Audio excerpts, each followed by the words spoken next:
Om Shanti. This is the Avyakt Murli of 2nd of March, 1985. And the title is The Present Godly Birth is an Invaluable Birth. Today, the Father, the jewel merchant, is seeing his invaluable jewels. This is the court of invaluable alokik jewels. Each and every jewel is invaluable. If you were to accumulate all the property of the world at the present time, or if you were to accumulate all the treasures of the world compared to those, each and every godly jewel is so much valuable. In front of one of you jewels, all the treasures of the world are nothing. You are such invaluable jewels. You invaluable jewels cannot be found at any time of the cycle other than the confluence age. The part of the golden aged deity souls comes second behind the part of the confluence aged invaluable godly jewels.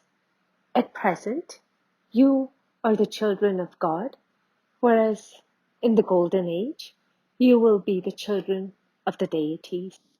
Just as the name, praise, birth, and actions of God are the most elevated of all, in the same way, the value of the godly jewels or souls who are the children of God is most elevated.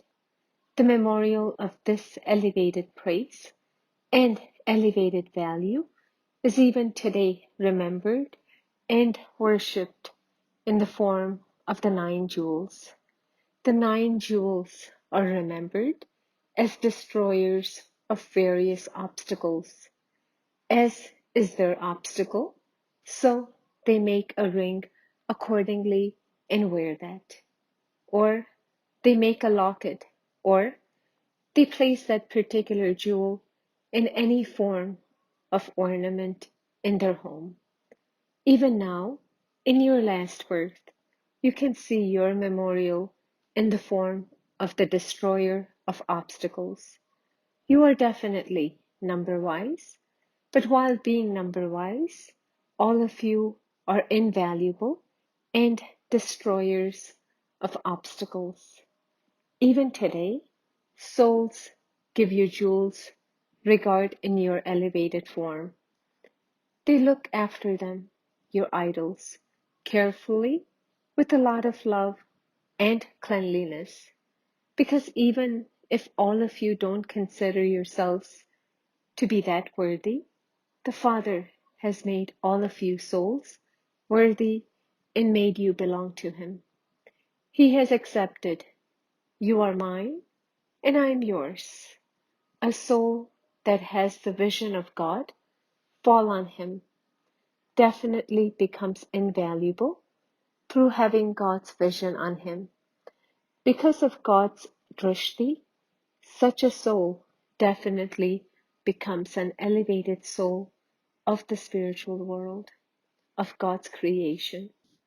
When you come into the company of the Lord of Divinity, alchemist, you are definitely colored by the stone, alchemist's stone. Therefore, because you receive the drishti of God's love, your memorial exists throughout the whole cycle, whether in the form of living deities or in the form of non-living images of half the cycle, or in the form of various memorials, or in whatever form the memorial is of you jewels. There is a memorial of you, even in the form of stars. In whatever form there is a memorial of you, you have been loved by everyone through the whole cycle, because the loving drishti of the imperishable ocean of love has made you have a right to receive love throughout the whole cycle. This is why devotees are desperate for even a moment's glimpse, or even half a moment, so that they can go beyond with just a glimpse. This is why the vision of love received at this time makes you worthy of imperishable love. You automatically have imperishable attainment. He remembers you with love, keeps you with love, and looks at you with love.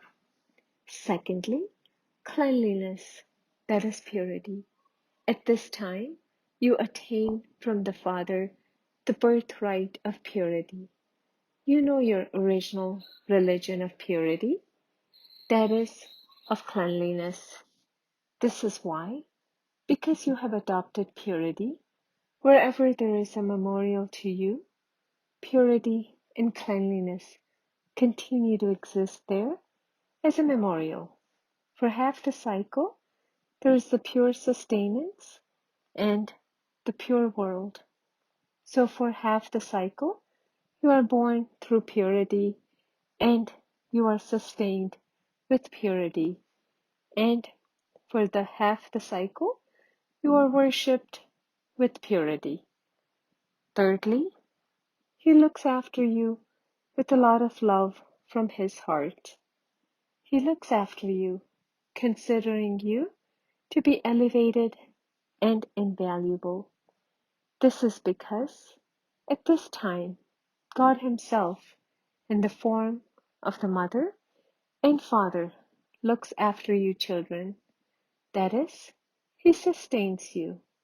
So because your sustenance is imperishable, and because you are looked after with imperishable love, you are looked after throughout the whole cycle with great royalty, love, and regard. You become worthy to be looked after eternally with such love, cleanliness, purity, and love. So, do you understand how invaluable you are? Each jewel has so much value. So today, the father, the jewel merchant, was looking at the value of every jewel. All the countless souls of the world are on one side, but you five Pandavas are more powerful than the countless.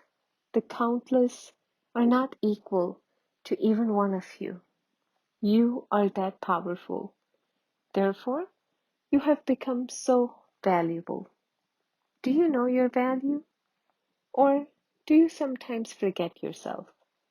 When you forget yourself, you become distressed. Don't forget yourself. Always continue to move along with considering yourself to be invaluable. However, don't make a tiny mistake. You are invaluable, but you are invaluable because of the company of the Father. If you forget the Father and simply think of yourself, that is wrong. Don't forget the one who has created you. You have become this, but you have become this through the one who created you. This is the way to understand it. If you forget the method, then the understanding changes into a form of senselessness. Then there is the consciousness of I. By forgetting the method, you don't experience success. Therefore, know yourself to be invaluable in the right way and become the ancestors of the world. Also, don't become distressed thinking that you are nothing. Neither think I am nothing, nor think I alone am everything. Both are wrong. I am that, but the one who creates me has made me that. When you remove the Father, that becomes a sin. When the Father is there, there is no sin. Where there is the name of the Father, there is no name or trace of sin. And when there is sin, there is no name or trace of the Father. So, do you understand your value? You have become worthy of God's drishti. This is not an ordinary thing. You have become worthy of sustenance. You have claimed a right to the imperishable birthright of purity. This is why your birthright is never difficult. It is attained easily. You yourselves have the experience of being the children who have a right and therefore don't find it difficult to observe purity. Those who find purity difficult fluctuate a lot. Purity is the religion of the self. It is your birthright, and so it would always seem easy. Why do people of the world run away? They find purity difficult. Those souls who don't have this right would definitely find it difficult. Souls who have a right would immediately have the determined thought as soon as they come that purity is their right from the Father, and that they therefore definitely have to become pure. Their heart would be constantly attracted by purity. If, while moving along, Maya comes to test them in the form of their thoughts or dreams, then, because souls who have a right are knowledgeful, they will not be afraid, but will transform their thoughts with the power of knowledge. Having had one thought, they will not create many thoughts. They will not transform a trace of something into the form of its progeny. What happened? This happened? This is the progeny. You were told that by asking questions, you form a queue. You create progeny in this way. Something comes and goes away for good. It comes to test you, and as soon as you pass, it's over. Why did Maya come? Where did she come from? She came from here and there. She shouldn't have come. Why did she come? There shouldn't be this progeny. Okay? She came. So don't give her a place to sit. Chase her away. If you think, why did she come? She will sit down. She come to make you move forward and to test you. She came to make you move forward in class and to make you experienced. Why did she come? She came like this. She came like that. Don't think this. Then you think, does Maya have such a form too? It is red. It is green. It is yellow. You go into this expansion. Don't go into this expansion. Why do you become afraid? Just overcome it. Just pass with honors. You have the power of knowledge, the weapons. You are master almighty authorities. You are Trikaldarshi, the three Veni, a confluence of three rivers. What are you lacking? Don't become afraid so quickly. You become afraid even if an ant comes. You think too much. To think means to give hospitality to Maya. Then she makes her home there. What would you do if while walking along a road you saw something dirty? Would you stand there and think, who threw this there? What happened? It shouldn't be here. Would you think these things? Or would you set aside and leave? Don't allow the progeny of too many waste thoughts to be created. Finish it in the form of its beginning. First, it is a matter of a second, and then you expand it into something that requires hours, days, or even months. And if you are asked after 1 month what happened, you would find that it was matter of just a second. Therefore, don't be afraid. Go into the depths. Go into the depths of knowledge, not into the depths of the situation. When Bapdada sees such elevated, invaluable jewels playing with small specks of dust, he thinks that these jewels, who are the ones who should be playing with jewels, are actually playing with specks of dust. You are jewels, and therefore play with jewels. Bapdada has sustained you with such loving fondness. So, how would he be able to bear seeing you playing with specks of dust? You become dirty and say, now clean us, clean us. You also become afraid. What should I do now? How should I do this now? Why do you play with mud? And that too is bits of must that remain in the ground. So always know your own value. Acha, to such souls who are invaluable throughout the whole cycle, to the souls who are worthy of God's love, to the souls who are worthy of receiving God's sustenance, to the souls who have right to the birthright of purity, to the souls who always attain success with the method of being together with the Father, to the royal children who become the invaluable jewels and always play with jewels, Bapdada's love, remembrance, and namaste. Bapdada meeting a group. Do you always consider yourselves to be souls who are merged in the Father's eyes? Who are merged in the eyes? Those who are very light points.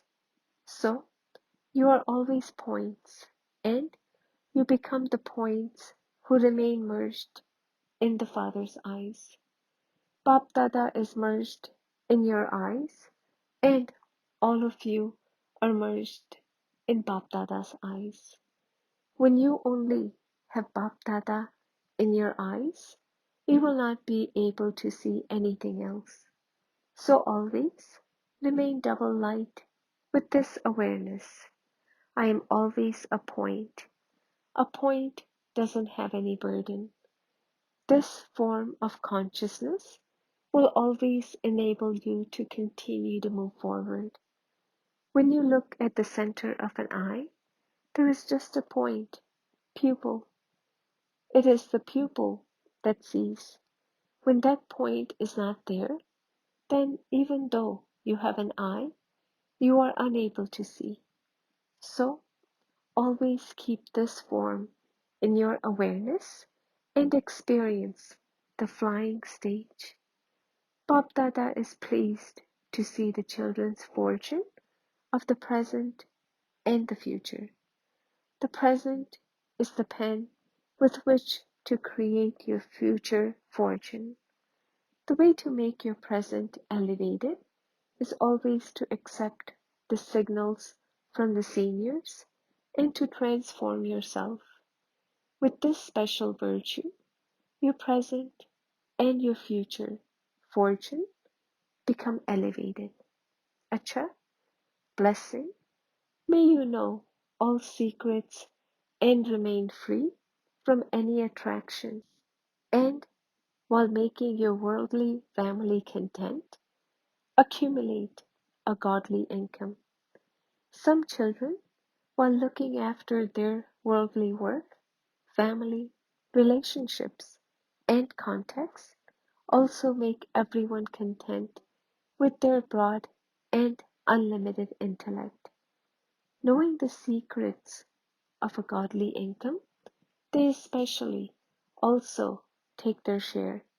Such children who belong to one and are economical and free from attraction use all their treasures, time, powers, and physical wealth economically in their lokic life and use it generously in their alokik work. Only such children who are Yukti-yukt and Raj-yukt are worthy of praise. Slogan: only those who perform every action as an embodiment of remembrance become lighthouses. Om Shanti.